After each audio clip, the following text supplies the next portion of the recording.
지난주에 이어서 오늘은 또 책나움 이제 두 번째 시간을 가져볼게요.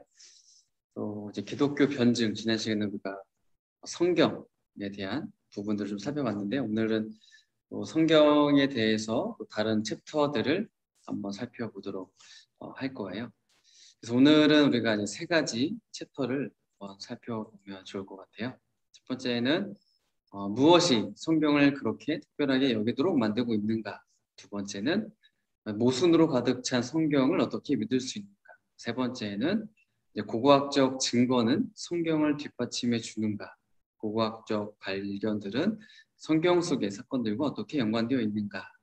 이 세 부분들을 살펴봄으로써 성경이 하나님의 말씀이구나라는 것을 다시 한번 우리가 이해하고 받아들이는 그런 시간이 되었으면 좋겠네요. 첫 번째 챕터에 보면은 무엇이 성경을 그렇게 특별하게 여기도록 만들고 있는가에 대해서 이제 어떤 내용을 이제 기록을 하고 있냐면, 기독교는 오직 이제 성경만을 하나님의 그 계시된 말씀으로 믿으며 또한 가르치고 있어요. 비록 인간에 의해서 기록되긴 했지만 그 궁극적인 저자는 하나님이신 거죠. 그리고 이러한 주장은 교회가 인위적으로 만들어낸 것이 아니라, 또 거짓으로 만들어낸 것이 아니라 성경 스스로가 그렇게 말을 하고 있어요. 베드로전서 1장 25절, 베드로후서 1장 21절, 디모데후서 3장 11절 이 외에도 성경 스스로가 하나님이 이 성경의 저자다라고 그렇게 이야기를 하고 있죠. 뿐만 아니라 이 성경은 하나님의 그런 행하심과 말씀하신 것의 기록이다라고 주장을 하고 있어요. 그렇기 때문에 성경은 그 자체로 이제 하나님의 말씀이다라고 스스로가 주장을 하고 있는 거죠. 그래서 이 성경이 여타 다른 책들과 또 다른 점이 무엇이냐면, 성경의 통일성과 일관성이, 성경이 비록 인간의 손으로 기록된 것이기는 하지만 그 안을 살펴보면 통일성이 있어요. 그래서 이 통일성은 결국에는 이 성경을 기록하는 것은 누가 기록한 것이냐? 하나님의 그 능력, 또 전능자의 손이 이 가운데 간섭했다라는 것을 우리들에게 보여주고 있는 거죠. 왜냐하면 이 성경을 보면 1500년 이상에 걸쳐서 또 40명 이상의 기자들에 의해서 기록이 되었기 때문이죠. 성경의 기자들을 보면은 성경에 여러 사람들이 나오잖아요.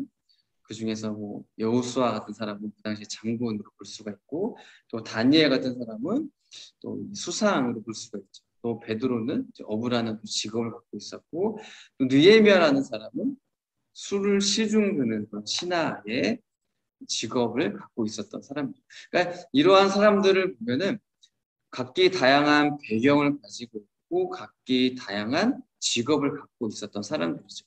그리고 또 모세를 보면 이 성경을 언제 기록했냐? 광야라는 장소에서 기록을 했고요. 바울은 또 서신들을 보면은 옥중 서신이라고 해서 이제 감옥에서 이 성경을 기록하기도 했죠. 또 요한은 유배지로 쫓겨나서 반모섬이라는 곳에서 성경을 기록을 하고 있어요. 그래서 이처럼 성경 각 권의 그런 저자들을 보면 각기 서로 다른 장소에서 상황 속에서 이 성경을 기록했다라는 것을 알 수가 있죠. 또한 성경을 보면은 아시아, 아프리카, 유럽 대체적으로 이 세 대륙에 걸쳐서 이제 기록이 되어졌고요. 또 언어로 보면 히브리어로, 또 아람어로, 헬라어 이 세 가지 언어로 기록된 것이 성경이에요. 이러한 성경의 그 내용을 보면 논쟁의 여지가 있는 그런 주제들을 많이 다루고 있음에도 불구하고 그 주제들 내용들을 보면 일관성이 있고 통일성이 있어요. 왜냐하면 성경을 보면 처음부터 창세기부터 요한계시로 처음부터 끝까지 무엇을 말하고 있냐면 인류에 대한 그런 하나님의 구원 계획이 그 가운데 포함이 되어져 있어요. 이것이 가장 큰 주제가 있는 거죠. 그리고 이러한 구원은 인간으로 이 땅에 오신 그 예수 그리스도를 통해서 이루어지는 거예요. 그리고 예수 그리스도도 친히 자신의 성경의 전체 주제이다. 구약이 이야기하고 있는 것은 나에 대해서 이야기하고 있다라고 직접 말씀을 해주셨죠. 그래서 이 구약은 예수님의 오심에 대한 어떻게 보면 준비이고 예수님께서 오실 것이다 라고 우리에게 알려주는 것이라면 이 복음서, 마태, 마가, 누가, 요금 이 복음서는 그 예수님이 구약에서 말씀해 주신 예수님이 실제로 나타나셨다라고 우리에게 보여주고 말해주고 있죠. 그리고 사도행전은 예수님, 그 예수님이 이 세상 가운데 이제 어떻게 전파되어지고 사람들에게 증거가 되고 있느냐 이것을 보여주는 것이고 또 서신서들, 베드로나 또 바울이 쓴 이런 또 서신서들을 보면 결국에는 예수님에 대한 설명을 해주는 것이고 예수님에 대해서 증언을 해주고 있는 성경인 거죠. 그리고 마지막 요한계시록은 그 예수님이 앞으로 이 땅 가운데 다시 오실 것이고 그 예수님의 오심이 곧 우리 가운데 종말의 날이다. 여기에 대해서 이야기를 해주고 있죠. 자, 그렇기 때문에 결국에는 구약과 신약, 창세기부터 요한계시록까지 모든 내용은 누구에 관한 이야기냐면 바로 예수님에 관한 이야기인 거죠. 이처럼 성경의 각 부분은 다른 부분들에 의해서 보완이 되어지고 또 서로 상호작용을 통해서 전체적인 통일성과 일관성을 이루고 있는 거예요. 우리가 살펴봤다시피 성경은 1500년 이상, 40명 이상의 사람들에 의해서 그리고 또 엄청나게 다른 그런 교육 수준들 또 전혀 다른 문화를 가진 사람들이 세 개의 대륙에 거쳐서 또 세 가지의 다른 언어로 또 수백 가지 이상의 주제들에 대해서 기록을 한 책이 성경인 거죠. 하지만 그럼에도 불구하고 성경에는 통일성과 일관성이 있다라는 거예요. 우연이나 조작이라고 볼 수 없는 완벽한 조화를 이루고 있는 것이 우리가 읽고 있는 성경이에요. 그래서 성경의 통일성과 일관성이 바로 이 성경은 인간에 의해서 쓰여졌지만 하나님이 그 가운데 역사했구나. 성령의 감동과 영감으로 쓰여지고 이루어졌구나라는 것을 강하게 입증을 해주고 있는 거예요. 이외에도 초대교회의 많은 사람들이 또 이 성경이 하나님의 말씀이다라고 증언을 했고요. 또 기독교의 지금까지의 역사를 통하여서 또 우리가 또 세 번째 그 챕터에서 살펴볼 고고학적 증거들 이외에도 일일이 열거할 수 없을 정도로 많은 예수님을 믿고 변화된 그러한 삶의 증거들, 삶의 열매들을 통하여서 이것이 성경이 하나님의 말씀이다라는 것을 우리들에게 직접적으로 보여주고 있다는 거예요. 그래서 이러한 이유들로 인하여서 고고학자 알브라이트 박사가 이렇게 결론을 내리고 있습니다. 성경은 고대의 어떤 종교 문학보다도 그 내용 면에서 비길 데 없이 우뚝 솟아있다. 그리고 그 메시지의 단순성, 모든 시간과 공간을 초월해 설득력을 갖는 보편성으로 인해 고대뿐만 아니라 후세 모든 문학보다도 뛰어나다. 이렇게 이제 정리를 하고 있어요. 그러니까 성경은 특별한 책이면서 동시에 유일무이한 책이에요. 성경과 같은 책이 이 세상에 존재하지 않아요. 그러니까 이 세상에서 성경과 같이 인정을 받을 만한 책이 없다는 거죠. 견줄 수 있는 책이 없어요. 그래서 이제 프랑스의 소설가이자 극작가인 빅토르 위고가 또 이렇게 이야기를 했어요. 영국을 대표하는 두 권의 책이 있는데 그것은 바로 성경과 셰익스피어의 작품입니다. 영국은 셰익스피어를 낳았지만 그 영국을 낳은 것은 성경이다. 이렇게 말을 해주고 있어요. 자, 두 번째 챕터는 살펴볼 건데요. 모순으로 가득 찬 성경을 어떻게 믿을 수 있는가? 이 질문은 매우 자주 던져지는 질문 중에 하나예요. 이러한 질문은 이러한 가정을 갖고 있어요. 성경이 명백한 모순들로 가득 차 있을 것이다 라는 가정을 전제로 하고 있으며 또 그것이 사실이라면 성경이 하나님께로부터 주어진 책이란 사실을 믿을 수 없게 될 것이다 라고 이제 주장을 하고 있는 거죠. 성경이 내부적으로 서로 모순된다라는 생각은 상당히 보편적으로 퍼져 있는 그러한 생각들이, 또 그러한 사실은 성경의 신뢰성에 상당한 의구심을 던져주고 있죠. 많은 사람들이 의문을 갖고 있어요. 자, 하지만 성경이 오류로 가득 찼을 것이다라는 이런 기본 가정 자체가 문제가 있는 거죠. 여기에 오류가 있는 거죠. 우리는 동의를 할 수가 없어요. 성경이 부정확하다고 고발하는 것은 쉬울지도 모르겠지만 과연 그 부정확한 바를 입증해 낼 수 있느냐? 이거는 결코 쉽지 않다라는 거예요. 그래서 성경이 오류가 있다, 모순이 있다라고 가정하는 것 자체에 어떻게 보면 오류가 있다라고 우리는 말을 할 수가 있는 거죠. 성경의 어떤 구절들을 보면 어떻게 보면 모순되게 보일 수도 있지만 자세히 살펴보면 모순이 아니다라는 것을 우리는 알게 됩니다. 그래서 성경에서 모순처럼 보이는 이러한 사실들을 직면했을 때 우리가 기억해야 할 중요한 사실이 있어요. 두 주장이 서로 모순되지는 않지만 서로 다를 경우도 있을 수 있다라는 거예요. 예를 들어 보면 이제 구약의 사사기에 보면 이 시스라의 죽음에 대한 이야기가 나오거든요. 사사기 5장 27절부터 27절에는 이 시스라가 우유를 마시는 틈을 타서 이제 야엘이 말뚝과 방망이로 그를 죽였다라고 묘사를 해주고 있습니다. 하지만 사사기 4장 21절에는 시스라가 자고 있을 때 이제 야엘이 그를 죽였다라고 기록을 하죠.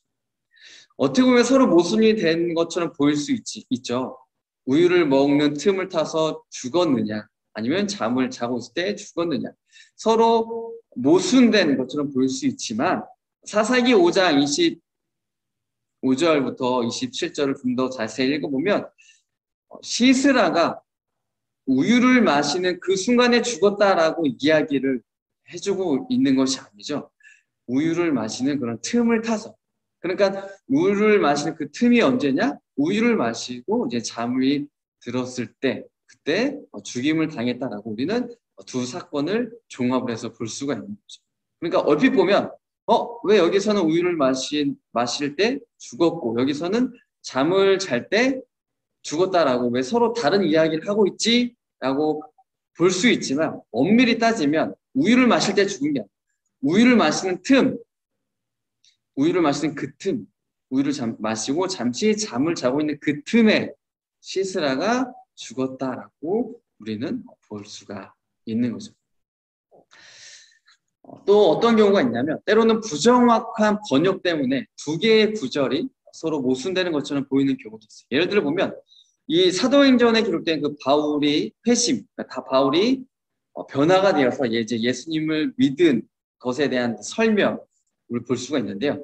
사도행전 9장 7절에서는 이제 같이 가던 사람들이 또 하나님의 그런 음성을 들었다라고 기록을 하고 있지만 또 사도행전 22장에서 보면은 같이 가던 사람들이 어떤 소리도 듣지 못했다라고 말을 하고 있어요. 그렇다면 과연 소리를 들은 것이냐 아니면 듣지 못한 것이냐 무엇이 옳을까요?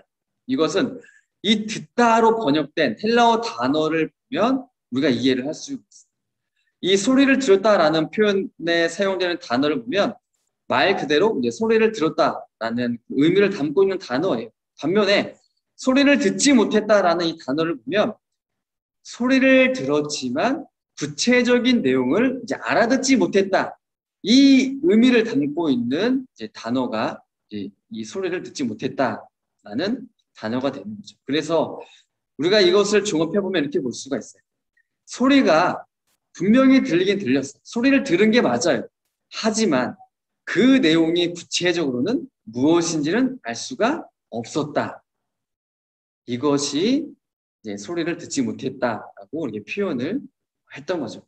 그 단순히 번역만 보면 소리를 들었다, 소리를 듣지 못했다. 서로 다른 것을 이야기하고 있지만 이 단어가 갖고 있는 그 의미를 보면은 소리를 들었지만 그 들린 소리가 구체적으로 무엇인지는 알 수 없었다라고 우리에게 이야기를 해주고 있는구나라고 우리가 이해를 할 수가 있는 거죠. 그러니까 부정확한 번역, 또 단어에 대한 우리의 부족한 그런 지식으로 인하여서 서로 모순이다라고 볼 위험성이 있는 그런 부분이었던 거죠. 그러니까 이처럼 이러한 성경 안에서의 그런 모순들, 성경 안에서의 풀어지지 않는, 해결되지 않는 그런 난제들은 결국에는 우리들의 성경 배경이나 상황에 대한 또 성경의 언어와 단어에 대한 그런 부족한 지식 때문이지 성경이 오류를 포함하고 있기 때문이 아니라는 거예요. 비록 성경의 모든 난제, 모든 그런 불일치성들이 완전하게 해결되지는 않았지만 성경의 역사적 사실들에 관한 그런 지식들이 축적됨에 따라서 이러한 문제들도 사라지게 될 것이고 많은 고고학자들, 또 신학자들, 또 성경학자들, 언어학자들 이러한 사람들의 연구와 도움들을 통하여서 또 성경에 해결되지 않는 부분들이 모순들이 또 조금씩 더 해결해 나가고 있기 때문인 거죠. 그래서 하나님에 대한 이 성경적 개념은 전지전능하시고 스스로 모순되지 않는 분이시기 때문에 하나님의 말씀, 이 성경도 우리가 올바르게만 이해한다라면 그 자체가 모순되는 것은 결코 없을 것이다 하고 결론을 내릴 수 있을 것 같아요. 자, 마지막 세 번째 챕터는 무엇을 이야기하고 있냐면 고고학적 증거는 성경을 뒷받침해 주고 있는가? 고고학적 발견들은 성경 속의 사건들과 어떻게 연관되어 있는가에 대해서 이제 이야기를 하고 있어요. 이 고고학이라는 것은 이제 오랜 세월 동안 사라지지 않은 그런 옛 사람들이 남긴 잔해와 또 썩지 않는 그런 편린들을 연구하는 학문이죠. 고대 문명을 이제 파헤치게 된 최초의 동기는 무엇이었냐면 그런 묻혀진 과거에 고대에 묻혀진 보물들을 찾기 위해서 고대 문명들을 파헤치게 된 거예요. 그러나 이제 오늘날에는 그런 고대인들과 그들의 생활 습관을 보다 깊이 이해하고자 하는 목적에서 어떤 최신의 그런 과학적인 방법들을 동원하여서 과거의 유적들을 발굴하고 연구를 하고 있는 추세이죠. 중동 지방, 특히 이제 팔레스타인 지역은 그 지속적인 오래된 또 역사로 인해서 많은 고고학적 발굴의 주된 대상이 되고 있어요. 지난 100년간의 그런 고고학이 발견한 사실을 보면 성경에 기록된 내용이 역사적으로 사실이었다라는 것을 보여주고 있어요. 예를 들어 보면 성경에서 언급되고 있는 이제 두 도시 중에 소돔과 고모라가 있잖아요. 이것이 고고학적으로 실제로 존재했었던 그런 도시였다라는 거죠. 그래서 오랫동안 사람들이 이 얘기를 신화적으로 생각을 했어요. 하지만 현재 이 에볼라 유적지로 알려진 마디크 언덕에서 최근 이제 15,000개의 그런 서판이 발굴이 되었거든요. 그 중에 이제 몇 개가 번역이 되었는데 거기에 소돔과 고모라에 대한 언급이 들어 있었던 거죠. 이 밖에도 성경 보면 벨사살이라는 사람이 등장하는데 이 벨사살이라는 이름의 통치자가 또 존재했다라는 사실이나 또 해쪽 속에 존재했을 뿐만 아니라 또 거대한 왕국을 이루고 있었다라는 그런 사실들, 또 사르곤 왕이 통치했다라는 이런 사실들이 고고학적으로 자료가 남아 있는 거죠.